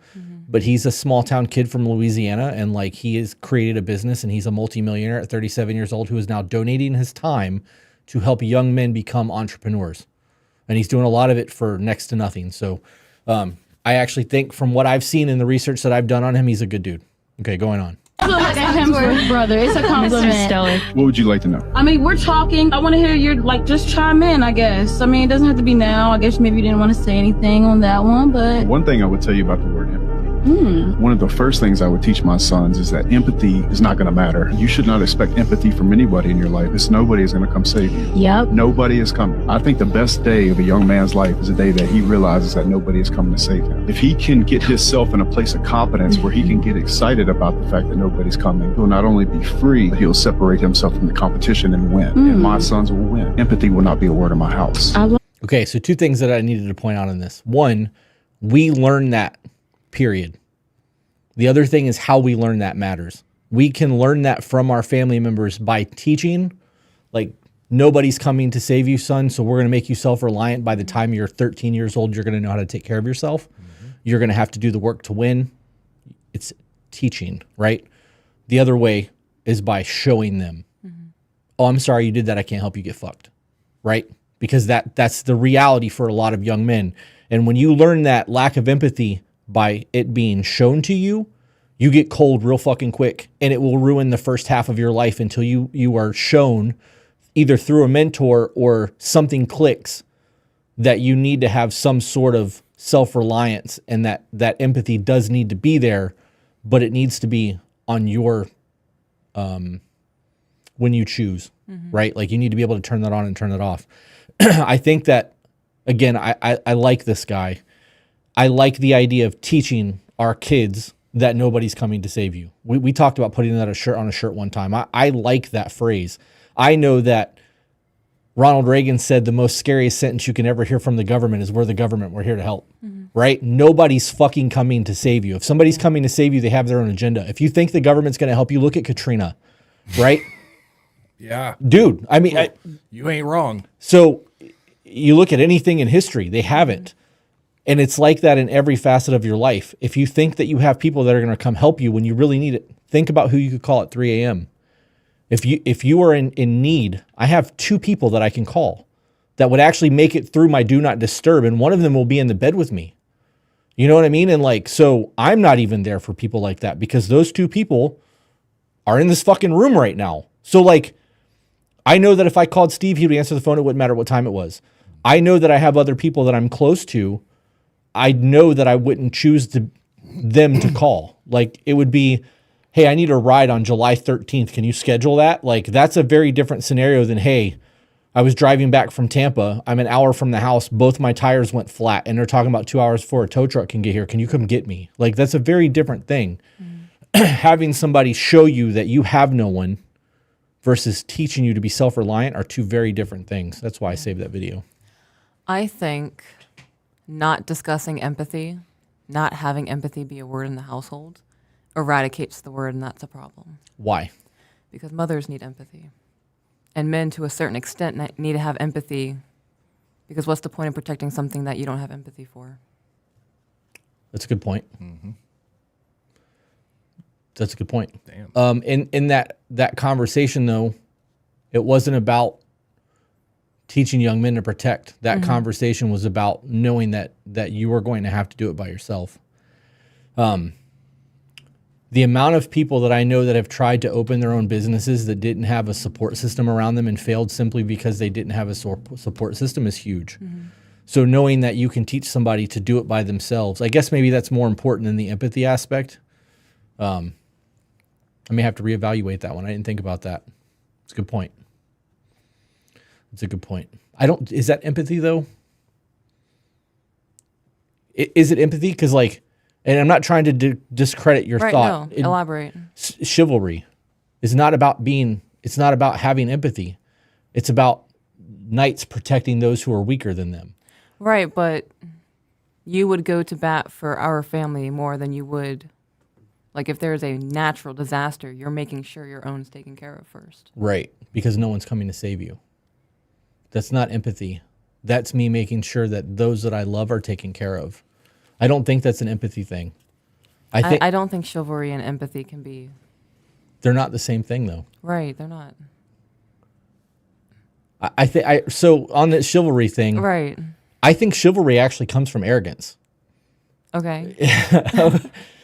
I've thought a lot about this, so okay, just hear me, because this is kind of off kilter for what a lot of people are going to say. Chivalry comes from knighthoods. The actual chivalrous was a thing that knights did. Right. Not peasants, not kings. It was knightly, right? And for a knight to protect those that are weaker than him, knights believed that they were top of the food chain. They were the Navy SEALs of their times. They were rich. They knew how to fight. They could joust. They had their armor. They had their squires. Like, they were the fucking man. So to them, everyone was weaker than them. It was their duty to protect those who were less than. So doesn't that speak to their ego? I know I'm that motherfucker, so I got to look out for everyone else that's weak because you're all weaker than me. That's how I see that. Told you I've thought about this a lot. Okay, so no, I have a thought. So say that knight, Game of Thrones scenario, kind of. So there's the knights that have to protect the kingdom. But the kingdom's being attacked by its own people. The knights... So from my understanding, and I could be wrong, knights were more of like officers in the military. Peasants fought wars. If you were a king or a queen and you owned 100,000 acres of land and there was 3 cities on that and you were going to war, you would call all active fighting age men off the farms and they would be transcribed into a military and they would go fight. Yep. The knights were people of wealth who had proper training, knew how to command, lead, all of that shit. They would lead all of those peasants into battle. And most of the time, they would never actually see battle on the field. They would command other people to do shit. They would lead from the back. Yep. Unless they were jousting or showing off their knightly duties. It was an ego thing. It very much was a status symbol of wealth and prosperity, as well as I'm better than you because I'm pretty knighted. Boys. Right. Okay. Yeah. You ain't wrong. That's basis of our modern military. Yeah. It's crazy to think about, though, because you think about knights, like all the movies that you watch, like King Arthur and the Round Tables, you know what I mean? And like, which, by the way, that the King Arthur with Clive Owens, where him and the chick from the Pirate of the Caribbean movies, where she's all blue and she's Guinevere with the bow. Oh, wow. Arthur. It's called Arthur. That's probably my favorite King Arthur telling for anybody that wants to know. I want to watch it. Yeah. Super cool. Yeah. I'll check it out. Anyway, so that's that. There's a whole lot of fucking stupidity. I can't believe you guys are still watching. There's 442 people watching and listening to us talk about nonsense. You ready to go on to the next one? Yeah. All right. I really want peanut butter. Do we have that here? Peanut butter jelly time. Peanut butter. I don't think so. Where you at? Where you at? Where you at? Now there you go. There you go. There you go. Peanut butter jelly. Hey. Peanut butter jelly. Peanut butter jelly. Peanut butter jelly with a baseball bat. Ah. Well, Sorry. Dipped in milk. I'll see you guys later. All right. I'm overwhelmed. Tried to sleep in this morning, but the kids destroyed the front room, so now I have to clean it up. So then I started to clean up the front room. But then I realized I'm starving and I feel like I'm gonna throw up. I'm so hungry. So then I'm making something to eat. But I can't make me something to eat because the pan that I use is dirty. So I'm gonna load the dishwasher. Oh, can't load the dishwasher because they're all clean, so I gotta put them away. So then I start to put the dishes away. And the dog keeps getting in my way. But then I realized all the snacks from our road trip are still sitting on the counter. So then I'm gonna put those away. I can't put them away in our cabinet because nothing will fit, so I'm gonna reorganize it. And then I realized, well, while I'm reorganizing the cabinet, I should probably do the laundry so that I can multitask duties. Oh, can't start laundry because I don't have laundry soap. So then I need to make some laundry soap. While I'm over here, I realized my pan is still dirty, the pan that I need to make food, and I'm starving. And all I want is bacon. Why does your shirt say ranch? Because I love ranch. Okay. Her entire situation is like that because of her, and she's overwhelmed by it. That overwhelmed me. When you got back from vacation and you had your road trip, you should have put your fucking snacks in the cabinet when you got home, right? Yeah. I clean before we leave. Right. Yeah. So when we come home and we put everything away, Yeah. everything has a place, everything in its place kind of thing. You got kids, it's always not going to be the case. Sometimes, there's a thing happens and you have to stop doing what you're doing to do that. That whole meltdown, all I could think of is you're doing this to yourself. And as you're explaining this, you're making it worse. Yeah, that hyper. She literally Talking just made a fast. giant fucking mess in her house while complaining about what she needed to do that she now has to clean. So she's already overwhelmed and making it worse. And I understand the need for bacon. If anybody's going to get that, I get it. I fucking get it. Bacon sandwiches, let's go. I just don't understand how you let it go that far. Can you explain that to me? How does that happen? Anxiety. Are you Anxiety and overwhelming. Well, this is the way a woman's brain works. Does your brain do that? Because Yes. if I'm like, I want bacon, and I'm like, oh no, the pan's dirty, I'm not going to open the dishwasher. I'm going to wash the fucking pan. Right. And I'm going to make my that's bacon. That's the logical thing, right? So, yes, when I'm like overwhelmed and panicked and my emotions are all over the place and I'm having a really, really bad day, there are times where I'm in the kitchen and I'll look at something and be like, oh, I need to do that. And I'll turn and be like, oh, wait, but I need to do that. And I'm spinning. And I have to go, stop. Like, what is the end goal right now? And I focus on the end goal of the most priority thing that needs to be done. And I work myself back into logic brain. That's 100% a thing for me, yes. I saw this video and I thought, wash the pan, get the bacon, put it in the pan, Right. start the fucking stove, unload the dishwasher, wash the rest of the dishes, flip the bacon, right? Yep. I don't understand how this is a problem. Right. Is this because I'm a guy? I don't know if it's a trauma thing. Is it an ADHD thing? I don't know if it's a very like fight or flight feely type thing. Like the end of the world is about to happen and I need to get all this done right now, this minute. And I have to belly breathe in the kitchen and Has the world ever ended because you didn't get No. it all done right this second? right, no, I've gotten better about it. I'm just trying to understand the woman brain. I would also Right. like to point out that she's got one of those Amazon Fire tablets back there, or whatever it's called, the 15-inch screens for recipes and stuff. For those of you who don't know, Amazon is the only digital device that listens 24/7 that officers do not need a warrant to get the data from, and it's in the agreement when you go through your Amazon and agree to in it. a closet right Yep. now. Yeah, we don't have in a any of that shit hooked closet. up because of it. Not that we talk about anything like that, but to think that they can violate your Fourth Amendment because you agreed to it just is stupid to me. Makes me uncomfy. Well, that was fun. She just completely made a huge fucking mess that she has to clean for a TikTok. Go team. You know, I've it's had sad. to. And that whole video was right in the beginning. There are two little goblins that can help her pick your shit up. Oh Yeah. yeah. Mm-hmm. That alleviates that part. Yeah. Pro move. Tell the kids they can have all the snacks on the counter. Ooh. They clean off the counter, you wash your pan, start the bacon, and then when they go into a sugar coma because they ate all that shit, then you get to take a nap. Yep. Yeah. Ketoacidosis. No, I've gotten a lot better about all of it. Yeah. Yeah, I deep breathe, and I remember that you're home, and I can't freak out in front of you. And there better be bacon. That's definitely reeled me in. I can't have my chaos on the inside be seen on the outside. I'm a lady. Yeah. Until you open the floodgates and start crying in the laundry room. I do that every Monday morning, y'all. Yeah, well, they call that mental health checks. Yep. Started in the laundry room, ended in the bedroom. No, crying still. Sorry. Fuck. You're filthy. I was still crying. I just traveled through the house. And I ended up calming down. Yeah. And it was a super dope day. We ended up spending a whole lot of time at the dealership buying quads for the kids. It was a very long day. It was a long day, and it wore them the fuck out. Oh, they were out by like 6:30. Yeah, we need to do that more often. Oh, good idea. Ready for the next one? We have 4 more. Yes. I don't think you understand. If all men were to disappear, the immediate catastrophe that would be. For who? Immediate catastrophe. They all giggle. For who? They all giggle, right? And like, this is the mindset of a lot of women. And when he started, like, at first I saw this, I'm like, God, another one of these? What the fuck? And I was like, okay, let's hear what he has to say. Mm-hmm. And then I heard the giggle and I had to pause it. I'm like, okay, I'm already annoyed. Right. Like, this is stupid. Yeah. And then I started going through the checklist of what I think is going to be said. And then he fucking said it.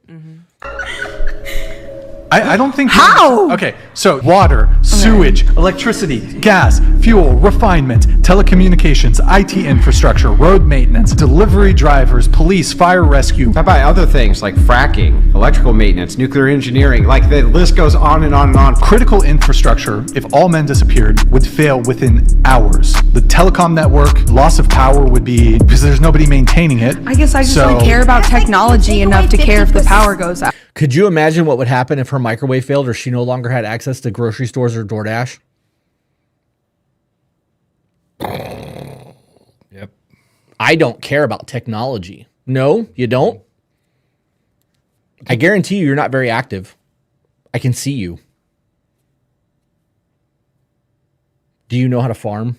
My mind went to oil rigs. I've been watching a lot of, I'm informing myself on jobs. Yeah. And I have seen welders hanging off of oil rigs in the deep sea. Terrifying. Like, I'm scared climbing up a staircase to go zip lining. Like, that was fun though. Oh, I had a blast. Yep. But I don't want to do that. I don't want to be in a sewer. I don't want to do a lot of the things that men do. So I actually saved this video not because of this, but because it was going to create a conversation. In the event that a nuclear weapon went off in our atmosphere, it would knock out the power to all of the United States, depending on where it hit, right? It couldn't just be the eastern seaboard. It could be, I think they said that if it went over Kansas, it would affect the entire United States and some of Canada and Mexico, depending on the size and where it went off. So we know that in that event, all vehicles would stop working that were made after 1980. Even some of the dirt bikes that don't have kickstarts that are still running on carburetors, like the Suzuki DRZ 400 or 450 or whatever it is that is a popular supermoto bike. I love that you know that. Because a lot of them still rely on an electronic starter. If it doesn't have a kickstart, those won't run either. So you will lose all access to vehicles, all telephones, cell phones, internet, computers, anything that has a computer, and it will no longer work. Cameras won't work. Nothing. The entire world would stop. There was a TV show called Revolution where they actually had like a loss of power and they were trying to get like the power back on, and that was the whole premise of the show. Within 6 months, the nuclear reactors that are all over the United States would no longer have enough water in them to keep them cool, and then we would start having nuclear detonation from the nuclear power plants that are in the United States. So for her to say, we don't need men, they could all disappear right now, it would literally end the world if we were all to disappear right now. Within 6 months, the entire planet would no longer be functioning. It would not be survivable in any way, shape, or fashion because of the nuclear power plants. Fail-safes would no longer work because there's nobody there to man them. Right.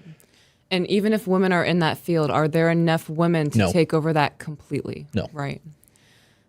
Somebody said women would figure it out. It would be nice to go for a run at night with my headphones in. So just saying women would figure it out, what would you be doing to be a part of figuring that out? Are you going to be the one to grab graphite rods and shove them down into a reactor to stop a nuclear reaction from happening? If the power went out, your fucking headphones wouldn't work. Good point. Yeah. Right, but no, like realistically, like the thought of hanging off an oil rig and like doing a welding thing would be a dope touristy thing to do. Like I would do it for 15 minutes just to say I've done it. I'm not going to live my life doing that to maintain life. Right. I'm not willing to do that. I am not willing to go and do the nitty gritty. I'm not dedicating myself to math. I'm not dedicating myself to science. I'm not willing to learn all of that. If you are in the chat right now and you are able to process an animal in the field and carry it back and actually preserve the meat without a freezer, press the number 1. I know. I already know who's going to press 1. Yeah, well, Steven will. Yep. I couldn't. Right. That the percentage of people that actually know how to field process an animal, let alone how to actually properly hunt, right, is less than 10% of the population. We don't have to do that anymore. Right. And the people that do that do it for fun in rural areas. When you look at the population of the United States, the major cities hold the numbers. The people that live on the outskirts is a very small fraction, which is why places like California and New York are blue states because of the highly populated. Holy crap. Wow. I am actually very impressed by our fucking listeners. Guys, you guys just made my day. Y'all are more Fucking likely to survive right. than I am. I love this. Yeah. I know how to hunt, but not process. At least you're honest. Yeah. But I'm willing to bet that you could figure it out. I'm willing to bet that you could figure that out. If you know how to hunt and you can take the animal down, you're only going to fuck up your kill once or twice before you go, okay, wait a minute, that's not how to cut this. Right. Right? Won't take long.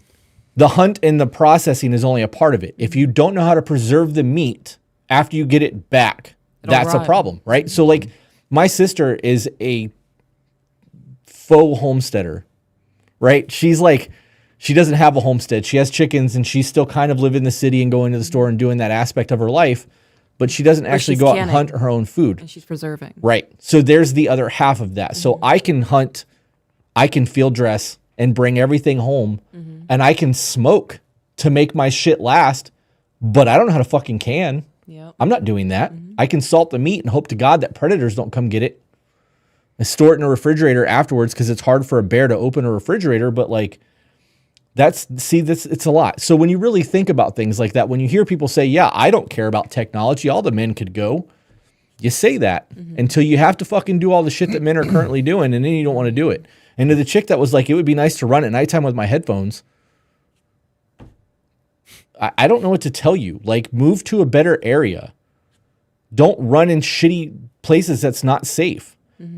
For women who are like, you don't know what it's like, we're afraid. You think that men aren't afraid? Most violent attacks happen to men. Yep. I get afraid. I carry.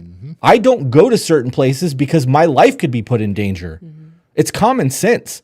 And if you want to be like, well, I'm tough, cool. Fuck around and find out. I don't want to fuck around and find out. Yeah. I'm saying more so the people that are like, I'm tough. Bah, bah, bah, bah. Yeah. I'm not. I am not tough. I got 30 seconds of fight left in me, and I'm saving that for when somebody cuts in front of me in the buffet. Okay. That last pancake was mine, bitch. I don't like how divided and shit we have become. I saw a t-shirt today that said fuck religion, fuck politics, quit dividing us. And I was like, I need that. Like, I almost bought the t-shirt, but I wasn't sure of the fabric and I have texture issues, so I didn't. But then I realized, hey, I can make my own t-shirts. Yep. We can. We can. Oh, what a bonus to things. Yep.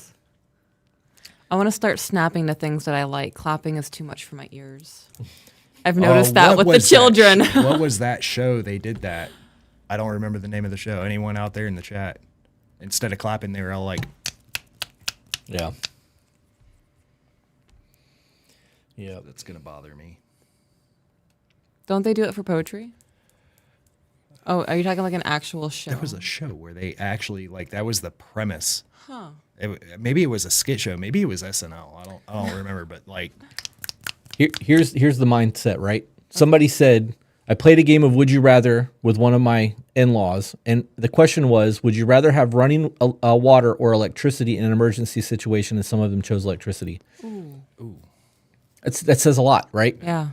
Have you seen the people that like interview people on the side of the road and they asked one of them like, where does your food come from? And they were like, the grocery store. And they didn't understand how the processing came and like, I'll go back to that. But on the topic of things breaking down in terms of a grid or a social structure, there is not enough farms in the United States to feed the United States population. It's Georgia and some of Florida. Right. That's it. When you think about that, like, there's 23 million people in the state of Florida. That's terrifying. Yeah. And I think America's what, 230 million? 330. 330. 376 million. What? It's gone up? Oh, yeah. We just had a census back in 2021. Wow. Yeah, last I checked, it was 330. All right, moving to the next one. Steve is the third voice, guys. He hasn't been pushing his button. Steve, say hello to the people. That's Steve. His camera's kind of blurry, but I don't know why it's beer blurry. goggles. Yep, that's all right. Sorry, y'all. All right. Steve is still here. I know that people like to say that he was let go or he quit or whatever the rumor was. He had a fucking couldn't find a sitter one night. I still laugh at that. Moving on. So what if you couldn't provide? Then I'm not ready to be in a relationship with a woman. In fact, that's how it used to be in the old days. You have to make enough money to be able to support a woman, or you really shouldn't be in a relationship with a woman if you cannot support her. I believe that because, again, the same guys that will argue against what I'm saying right now, because I know a lot of guys get upset about my viewpoint on this, they complain about single mothers and women raising weak men. In order for a woman to be there to raise her kids, a man has to be able to provide enough for the entire family so that she doesn't have to work. And there's nothing wrong with women working, and women can do a great job. It's more beneficial for a family if there's one sole provider. That's not possible in modern society today. Okay, so he's wrong in that it is possible because we know a lot of people who are single parents or single household incomes that make that work. Right. Do you remember when I said that and how much fucking hate I got for that? A lot. Yeah, I actually had, I think I had to take the video off TikTok because it was like I was getting bashed constantly. Oh, well, what, you're saying that because I'm poor I shouldn't be in a relationship? I'm not saying that you shouldn't be in a relationship because you're poor. I'm saying that if you can't provide, that's a problem. Right. And like, I haven't been able to provide, and I've had relationships since I was a child. Like, you get to a point in life, though, where you should be able to get to a point where you can. And I also think that when you look at that aspect, if you dummy down what you spend your money on, you probably can. I know people that have one income that doesn't make a lot of money, and they've got 2 fucking kids and a stay-at-home. Right. They're making it work. $20 an hour, and they're making it fucking work that way. So and they have a car payment. It's not even like they're driving an old beat-ass car. Like, they have figured out how to make that shit work for them with their finances. And do they struggle at times? Absolutely. But they make it fucking work. This comes down to your priorities, not your provisions. Right. It's also terrifying by yourself to be struggling. Right. If you don't know how you're going to get groceries next month, now add on somebody that you're in love with. Right. And a child. And maybe a child or two. That's a lot. It is. Why dedicate yourself to the struggle for more than you can handle? So in all of that, I think that the narrative should change a little bit to kids. Right? It should because you can use a relationship.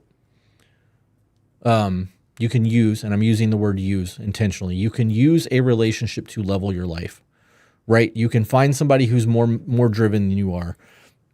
You can find somebody who's more financially sound, somebody who has a better understanding of technology or whatever it is that they bring to the table that you lack. And you could have a work ethic that they don't have, or you could have an understanding of carpentry. And the two of you can work together because you understand the technology, they understand the carpentry, and you guys can create a business, right? And then you can start to build on that and build that foundation and then get to the point where you can financially support children, right? So you can use a relationship to better yourself. But that falls back into everything that I was talking about earlier. When you're doing this, it's supposed to be a team. You're supposed to be doing these things together so that you can enjoy your life.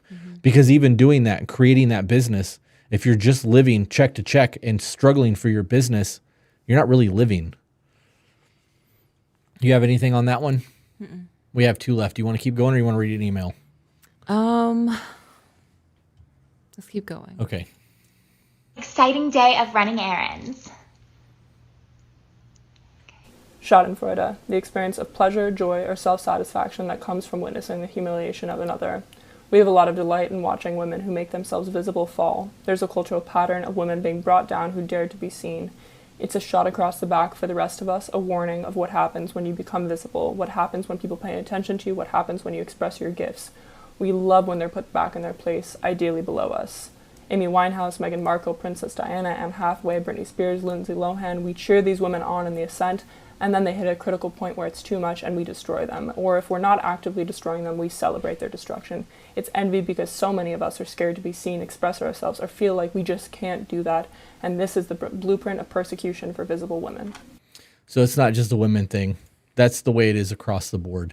Yep. We have become, as a society, crabs in a bucket. I want to see you do good, but not better than me. Mm-hmm. And we will never advance with that mindset. Could you imagine... okay, let's not even go that route. How about Oppenheimer?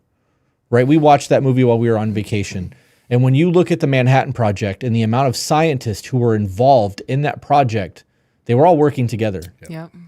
Granted, they created a weapon that they thought at the time could ignite the atmosphere, which is scary as fuck. Right before the bomb actually went off. Right.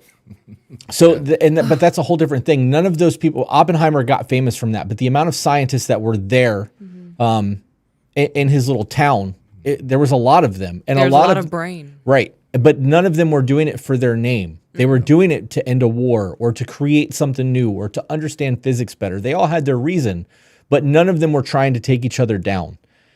That is gone. And I think that is because of the technology that we have, because people are doom scrolling and they're fucking miserable. And when they see somebody else doing something and they're happy and you can tell they're happy and you can tell it's genuine, because a lot of people fake it on the fucking internet and you can tell. And I think that's why people always like, you guys are just like you are on the internet. Like, we got it yesterday at the dealership. Did we? Hard. Michelle was like, you guys are, I love your relationship, blah, blah, blah, blah, blah. Like, she was super on it. And then when she found out that she didn't know who we were. And then when she found out one of the people there was like, hey, they have a podcast? And she was like, what's it about? That whole thing played out. Yeah. She's like, that totally fucking makes sense, right? But people see that. They see that happiness and they're like, oh, well, they're happy. There's got to be something going on. This isn't real. She's probably an alcoholic or something, or like there's abuse there. He's manipulating her or whatever. Like, you can't just be like, yo, you seem happy. I'm happy for you. Like, that's gone. And if they have a name for that and it's directed specifically towards women, because she gave the definition and it was about women. Right. I didn't even know that existed. If you guys in the chat know if that's a thing and there's a word for it when it comes to men, I would like to know about it, because if there's not, what's that tell you? That's a lot for me to process. Yep. Last one. Never gossip about your man, ever. If there's a texting with some other girl, you don't tell any of your girlfriends. You take it to a therapist, you take it to a 12-step meeting. Like, don't ever gossip about your person. Don't ever make fun of your person in public. I see people a lot, women that don't understand why relationships aren't working, and then you go out on a double date and they're like, cause he fucking can't get off. And you're just like, what the fuck are you doing? You're embarrassing your man in front of a bunch of people. I see this stuff, and as someone who's a female comic, you would think that, that's not how I am in relationships in the slightest. And I think that we're just getting a little too comfortable. What do you think of that one, babe? It made me think of Vegas. That's exactly why I saved it, because we have witnessed that from a voyeur standpoint. Yeah, it was. I was flabbergasted. I Go ahead. The mindset to be in, to be okay to trash talk, not just to your friend, but in a public setting where strangers can hear what's going on. That's a lot for me to process. Right. There's a lot of... I would be miserable. At being on the end of that, right? Yeah. Yeah, she said that that's happening in social settings where people are going out on double dates and the other married couple are talking like that. Aside from the negativity bias that happens, because that's been a very huge part of our conversation, there's another part of that we haven't actually touched on with that, and that comes down to the bullying aspect. When you say something as a joke, we know that there's truth to that joke or you wouldn't be saying it, right? If somebody was like, man, you gotten jolly, ha, ha, ha, bitch, you just called me fat, right? Like, I know that's what you did. So in a scenario where they're making jokes like that and they're ha ha ha, and the man or the woman is at the ass end of that joke, you are bullying them in front of your peers. And if they don't want to have a confrontation, because some people don't want to have conflict in front of other people, that's a private matter that needs to be resolved, and it's not able to be resolved, it gets pushed down. Now you are becoming a shell of who you once were, and you don't want to be intimate with your person. You know that this is really how they feel about you, because when they've had a little bit too much wine, you become the butt of their jokes. That is an intimacy destroyer. That is a character destroyer. The person that you married will no longer be that person ever again when you start viewing them in that light and treating them that way in front of other people. If you have discrepancies in your marriage, or you're unhappy and you don't know how to communicate it to your person, you need to shut the fuck up until you find the words. Or you need to go to a therapist or a church, and you need to find an elder that has gone through these things, and you can explain to them what's going on, and they can give you the words to describe to your person what's going on, so that you can have a conversation on how to correct the problem. If you do that shit in your marriage will end 100%. It may not end right now, but you will fail. That is not a recipe for success. That shit's wild to me. Like, it's stressful. I wouldn't hang out with people that did that. No. I really wouldn't. Like, I don't even want to have conversations with my friends about their relationships. Like, when they start talking about how bad their things are going on, like, there's two questions that go through my head right away. And it's, do you need a brother to vent to? Because I can listen to you vent, or I can give you advice. But if you're just complaining to complain about being miserable, bro, I don't want to hear that shit. I can't help you. Like, what is the point if you're not going to start actively making changes to improve your life? At that point, you're literally just complaining to complain. That's bitch shit. Like, I don't want to hear that. I used to be that person. How did that serve you? It did not. It was. Got her. It was just shared depression. Right. And because misery loves company. Oh, it was terrible. It was all day complaining and then going home and not relaxing, putting on something in the background and maybe drinking, and then texting 3 or 4 people at the same time, holding conversations because I'm uncomfortable being alone with my thoughts. And it's just continued misery because we're complaining about the same shit we complained about during the day. Because you're scared to be alone with your thoughts. Too much. So let's devil advocate and put this in a different perspective, right? Let's say that two people go to a dinner, two married couples go to a dinner, and instead of belittling and having degrading conversation where they're bullying their person, they talk about how great their marriage is right first and like lift each other up, and then to the other married couple go, hey, I can tell that you guys are really happy in your marriage. We have some things that we're still trying to figure out. Do you have insight on this? Right? Because now you're opening a dialogue between 4 people that may give you a different perspective that could actually help your marriage. And then you can leave, continue the conversation in the car, maybe implement something to improve your marriage, right? This is the lack of community. We no longer have a tribe of people anymore. You no longer go to family dinners and have mom and grandma and grandkids or even great grandkids and having conversations with people who have lived life experience and that you trust and love, because we don't have that anymore. People don't interact the way that they used to. We don't have a big social circle. Our friend group is fairly fucking small, right? So the people that we do go out with, we take full advantage of that. And like, I'm not afraid to ask questions and engage with things that's going on in people's lives, because you don't know what you're going to learn from somebody. You could be sitting at a table with somebody that's 20 years younger than you that is going through something profound, and they could have wisdom because of that struggle that you don't have yet. And they could say a single sentence that's a golden nugget, like reading a book. And you're going to dwell on that for days, and it's going to lead you down a rabbit hole, and it's going to improve your life. We need that community again. And now I'm going to plug the Discord because that's the community that I have. Yeah. I went through a really bad depression last month. Bad. And I went into the men's group and I'm like, look, guys, I'm fucking struggling right now. And like, there were 3 people that were active online when I was there, and we had a quick conversation, and I explained what I was going through and why I was having the mental issues that I was having. And they're like, look, dude, this is just a bad season for you. And they gave me some advice, and I heeded the advice, and I worked on myself, and you and I had conversations about it, and I pulled myself out of it. But if I didn't have that community and I was dwelling on that shit still, I don't know how far that would have spiraled, because I was not in a good place. Right. But you need that, and men need that community. But it's not like I was complaining about my marriage. That wasn't it. It's stupid shit. Like, we need to be able to vent, right? And like, because I don't go to bars and I don't drink and I don't go to games and I'm not like, I don't do jujitsu or anything. I don't have that camaraderie with other people for me to just, Susie at the office said this shit. You know what I mean? Or I really need to get a fucking raise. We need that. We need that. If I'm complaining to you about my finances and I only make $30,000 a year and you're making $100,000 a year, you have something of value that you can give me. And I don't mean monetarily. Hey, you work in this field. I heard about this degree. You can get a grant to go do it. It'll take you 6 weeks, and then you can go and get like a $13 an hour raise. Right? Something. You have something. But if we don't have those conversations, how are we going to learn that? You can get online and Google it, but when you Google something, it's going to throw you 15 different results that are sponsored. That's Google's algorithm trying to tell you what you need versus actually giving the information that you're searching for. Like, there's actually an art to using Google. Did you know that? Like, there's seminars. Like, people actually hold seminars on the proper way to use Google because the way the average person uses Google is not right.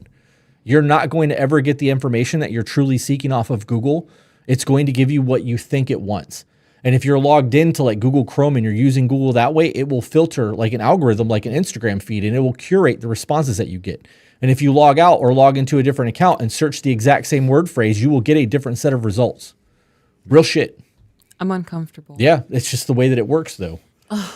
Is this why I can't find the smash brown recipes? Maybe I should look for it. Please, can you try? Yeah, I'll look for it later. Oh, thank you. So back to the Discord, because I was plugging the Patreon. We have created a community in Patreon on our Discord channel that is for the $15 and $20 tier of our Patreon community. It's got about 1,000 people in it. There are multiple chats there, everything from homesteading to parenting. We have a book club, guys. We do have a book club. There is. Do you guys have the apothecary chat going yet? Yes. Okay. There's a lot that goes on in the Discord community, and there are people there that are able to help. We have public men's groups for men to come in and be able to vent their problems. And this is not like a bitch session. This is problem solving. And then we have a private men's group that is still going. Chapter 8 just started. And that is a very small group. I think Chapter 7 only had 8 people in it. I was one of them. But I have 2 other people that are Dakota and Steven who have been a part of the Patreon since the beginning. But we are helping people problem solve. We're helping people with business, marriage, relationships, dating, things like that. It is a small group. It's not free, but that shouldn't dissuade you. If that's what you need, it's what you need. Mm-hmm. So we are also doing a monthly women's challenge for 2024. Yeah. Mm-hmm. We're up to 1,100 people in Discord. No way. Yep. Zach just corrected it. That's dope. Thank y'all for being there. Yep. So we have 34 minutes. I'm sorry, it's 7:34. So we have 26 minutes. Ooh, look at me doing math. Yeah. My math doesn't math. Stupid shit. I got you, friend. I Yeah. found it. The Smash Browns? Good. It's on TikTok. What? Yep.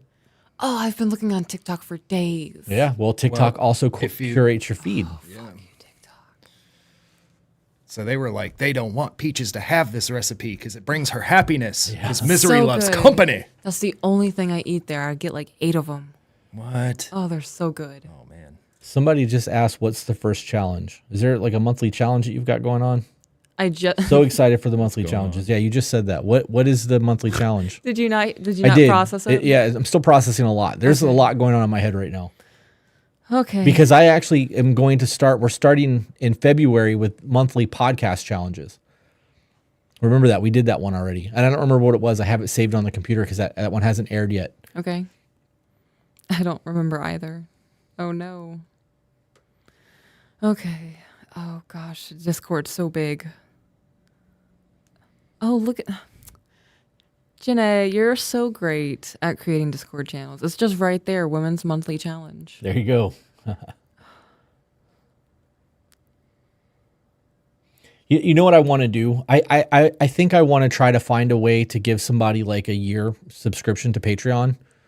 And I think in order to do that, we would have to give away like a Visa gift card, or they would have to create an email account that gave us the password so that we could pay for it and then cancel it so that it doesn't double bill. You know what I mean? Like, or put it on so a weird Visa to me card. that you can't just They won't let you. They won't let you do it. They want to make sure they give you a 7-day trial. Right. But a 7-day trial, if people don't actively use the Discord during that 7 days, they're not going to understand the value there. Yeah. You know, to get in there and just to lurk, it's not the same thing as to actually interact. Yeah. So the monthly challenge that I did for January is sit down and plan out goals for the year.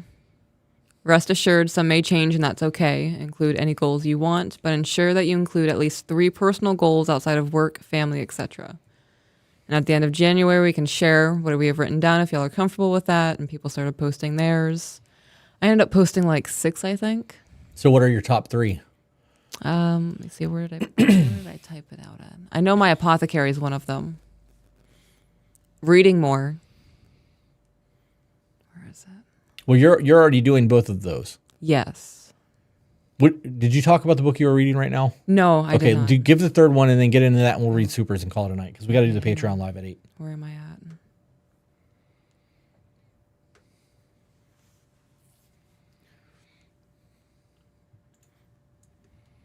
Where did you send this Super, Steve? Our original chat. Okay, dope. Because I don't have WhatsApp on here. Yeah, it won't work that way. Yeah. It's the third one, babe. Chop, chop. I know. I'm looking. I put it here because I knew it would be here. But there's so much chit chat going on. For those of you guys who haven't actually joined the Patreon who have wanted to, the Discord alone is worth the fee.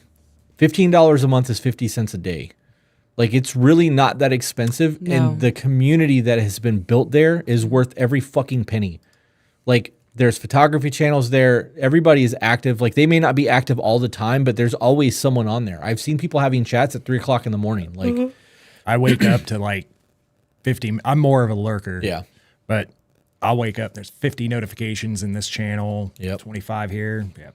Yep. It's worth it. I mean, obviously. Yeah, absolutely. It's good stuff. Okay, I remembered. Okay. So the top 3 that are, I think, out of the 8 that I posted is I want to read more and be on my phone less. Get down to 160 and tone my body. That's for the year? Yeah. Okay. Like maintain and right. Of course there'll be fluctuations and whatnot because I really like pie at Thanksgiving and mashed potatoes. I said the third one. What was that? Oh, my apothecary. Right. Yep. Okay, so tell the people about the book you're reading, and then we'll do super chats. So I'm reading The Radium Girls. I am on page, 54, and I've already had to put the book down and be like, I need to process that for about an hour. It's a lot. Okay, quickly, what is the book about? Oh.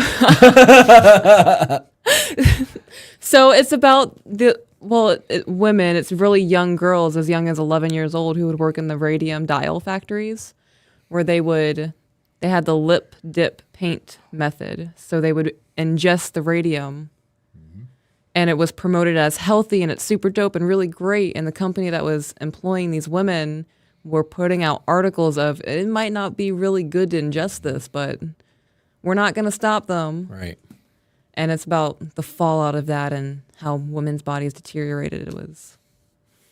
Kim's grandmother worked in a factory that painted them on watches. No way. Luminox watches. That's what that's about. Yeah. They would, to spread that radium further, they would take the paintbrush and lick it. Yep. Crazy stuff. Yeah, there's pictures in there of what it did to those women. Mhm. Yep.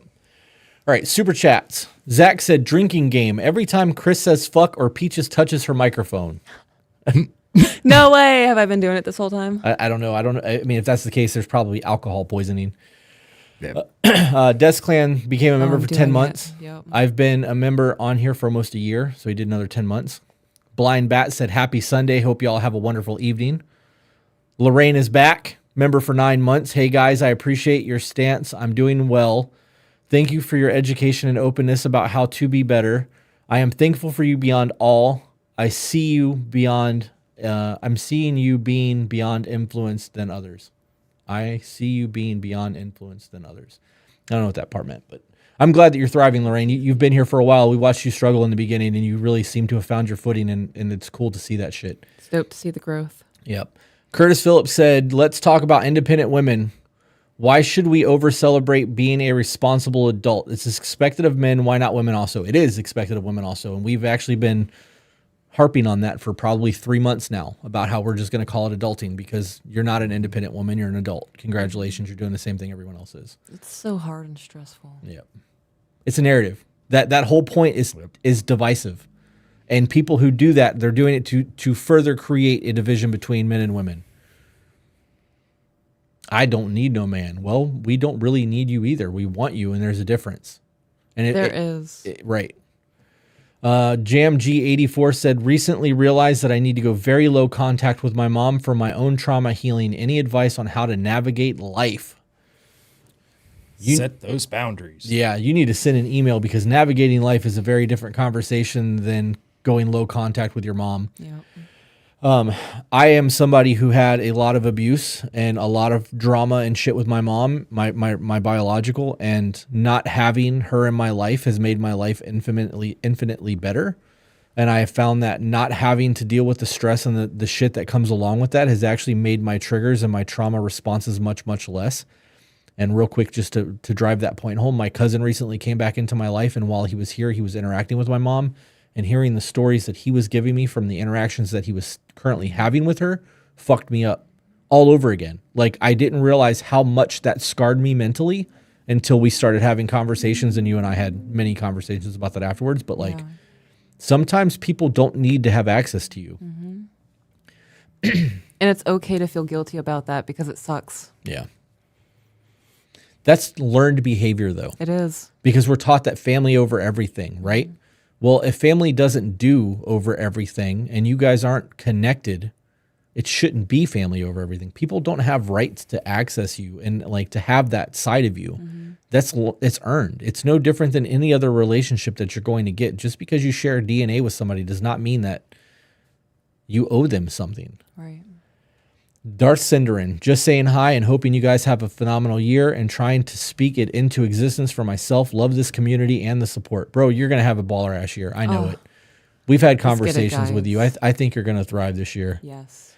Jamie Nicole said, just to thank you for all that you do. Many blessings for this year. Archaic heart emoji. Yes.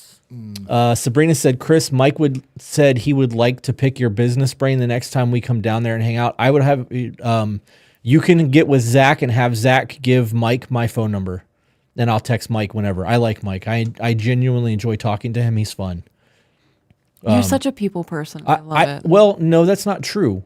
There are some people that you just connect with right away. Like it's like a real recognizes real thing. Mike is one of those people that you can tell he's a hardworking fucking dude that cares, right? Like, and he's quiet, he's reserved, but you can tell. Like, I like that shit. The loudest person in the room is normally the most full of shit. So when you meet somebody that's reserved and they can hold a conversation, it's not like a social awkwardness. I'm here for that. I genuinely enjoyed him. Blind Bat said, I absolutely love the Discord community. Everyone is so kind, caring, and genuinely helpful. Grateful to be a part of it. I'm glad that you enjoy it. Guys, this whole thing has been a whirlwind, right? Like, the last year of our life has been a lot of growth and a lot of change. And it's not just growth of the podcast. It's growth of who we are. It's growth in our children. We have reestablished relationships. I've become friends with your ex-husband. Yeah. Like, he came over and had drinks with me and like, we played chess. It's the first time I've lost a chess game in like 7 years. Last time I lost a game of chess, I was playing Magic the Gathering and chess at the same time. Wow. And like, I lost both games because I was getting frustrated at Magic because I don't understand Magic as well. But he beat me. Like, he's actually, we're neck and neck. I enjoy that shit. Like, when he left, I was like, thanks for beating me at chess, you know? And we're going to go ride dirt bikes on the weekend. Like, I have become, I am a lot more apt to be present with people than I ever was before. Same. Because I know that at some point, and I think that comes down to my faith too. I'm not going to get into that tonight, but I think a lot of that comes to my faith. Yep. We are going to be continuing the spiritual series with my adopted mom, Danielle. We'll be starting that back up. We record on Thursday for that. So those should start dropping Sunday again. For those of you who are enjoying that, that will continue. 2024 is going to have meet and greets. We're going to start trying to take the van out and travel and do like actual meet and greets. We'll get our dog this year. I'm so excited. She's so sweet. Yeah. We've made friends that we otherwise would not have made friends with. The first meet and greet that we did while we were in Tennessee went off really, really well. We had 18 people at a dinner, and it was a good restaurant. We had enjoyable food. I couldn't even tell you the name of it. I don't remember the restaurant name, but Aubrey's. Yep, it was good. It was good comfort food. I got a bottle of Blanton's. I got to finish the bottle off, which was nice. They gave me the letter, so I have the cap. And I get the bottle. Yep. But we're growing and doing things, guys. I want to be able to say that as we travel around and get to meet some of you, that we get to expand on what we're doing. And I would like to eventually get to the point where meet and greets are not just Patreon. Like I would like to do like actual meet and greets. Like, hey guys, we're in Iowa. We're going to be at Perkins at 6 p.m. It'll be like 3 o'clock when I post it. So if you're in the area, you can be there in 3 hours kind of thing, right? Yeah. Because I would like to be able to do that. Jenny said, I cannot imagine how else I would have ended up with the friends all across the U.S., especially Florida, I kid. You guys, the Discord mods that actually flew down here this year, like there was, 7 of us? All went out to dinner. It was like we knew each other for decades. It was so fun. It was fucking weird. Like, yeah. And I don't mean weird in a bad way. There was an anxiety when everybody was coming. Like, oh God, how is this going to play out? And everybody got here. And it was just normal. Like, it was fucking strange. I want that. And that's how it felt at the meet and greet. When people were showing up, like we had somebody drive 4 hours from Ohio to meet us in Tennessee. And there was no weirdness. Some of them were like, I'm kind of fangirling right now. And I'm like, so are we. You know what I mean? Like the fact that you guys showed up is wild to me, but the conversations were free flowing and everybody just meshed. It's wild. I can't tell you how much it means to me, like deep in my soul, that people are taking time out of their lives to come hang out with us. We had people fly from Canada. Yeah. Yep. Stop. Yep. That's wild. I mean, of course, I got other things out of the trip. Amazing things, met with other people and whatnot. It's just, it's like I feel honored of it. Right. It's humbling. It is. It's humbling. Miss Pants 666 said, I want a tattoo from Peaches. From me? Yeah. Sabrina said, Chris says the same. He says the same. Chris, he says the same thing about you. He's happy we have the connection that we do with y'all. He said, me and Peaches are alike and how funny it is. LOL. I still need to do that new Boots Goofing video. Yeah. Jenny said, I wasn't expecting how easy it was. Yeah, I want to do another meet and greet for the moderators, but I want to do it in Tennessee, and I'd like to do cabins. So we can go like whitewater rafting or zip lining or something together, hiking, whatever. We could all like rent out like an off-road place for the day and just go off-roading or something because they rent those things. That was a lot of fun. That was fun. But I would like to do something. I would like to do something more than just going to dinner with you guys. So experience life. Right. I'm big on that right now. I posted a TikTok yesterday or today that talked about, it was from one of the more recent episodes recorded. It might be the one that's dropping tomorrow, that we have to take time to do something for ourselves. If all we're doing is providing, protecting, leading, and working ourselves to death, that's not life. We need our hobbies. We need our self-care. We need to do something that brings us enjoyment. Me running around the yard today trying to keep up with the kids while they were on their quads was fucking exciting for me. Yeah. We have 10 minutes until then Patreon Live. I want to tell a story real quick. Okay. I was going to make the TikTok about this, and I wasn't sure that I was going to talk about it, which is why I didn't bring it up in the beginning. But when I was a kid, Masters of the Universe, the He-Man toys were a big, big fucking thing. And I had most of them. Castle Grayskull, I had all, like everything. I had the little fucking vehicles that they had. Like that was my obsession. Our son is dinosaurs. I had He-Man toys. And I remember going to this display in the mall where the mall rented out a entire store and set up a display with like rocks and little fog machines and display cases to showcase all these new He-Man toys that were coming out. My parents took me to it. And because we got to go in with the purchase, they give you a flyer or like a folding paper poster. These are really popular in the 80s. But I hung it on my wall in my room, right? And it was right above my bunk bed. So like if I looked up, it was right above my head. That room was attached to my parents' room on the other side, her bathroom. My mom's bathroom was on the other side. One night, because of a drunken stupor, at like 3:00 in the morning, a fist came through the wall, through the poster, and ripped because my stepdad punched a hole in the wall.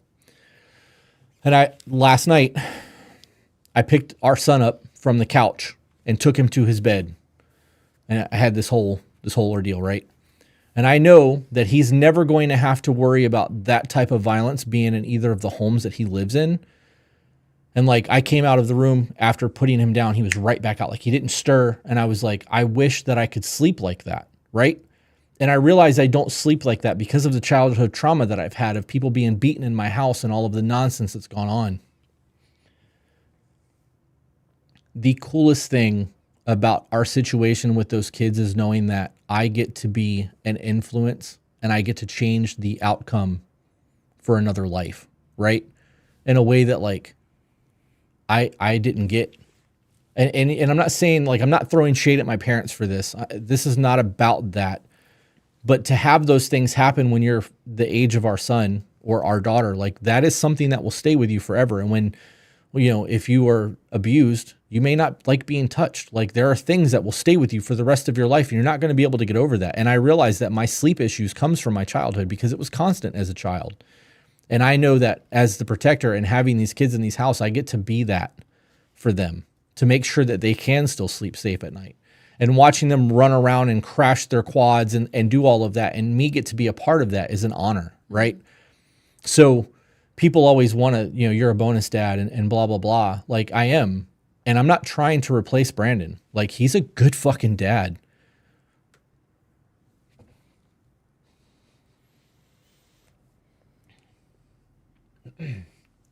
But I know I get to provide something for those kids that otherwise would not have been there. And I'm not saying that I'm replacing or doing more than. I'm just an additive to this whole equation. So for those of you who are bonus parents and you were abused and you had all of those things, when you start to lose your temper or you start to lose your patience or you find yourself slipping into the behavior patterns that were given to you as you were being raised, remember that you have an opportunity to be what you wanted when you were a child. That's what I'm ending this with. I heard a quote of, "This is not who I expected to be as an adult."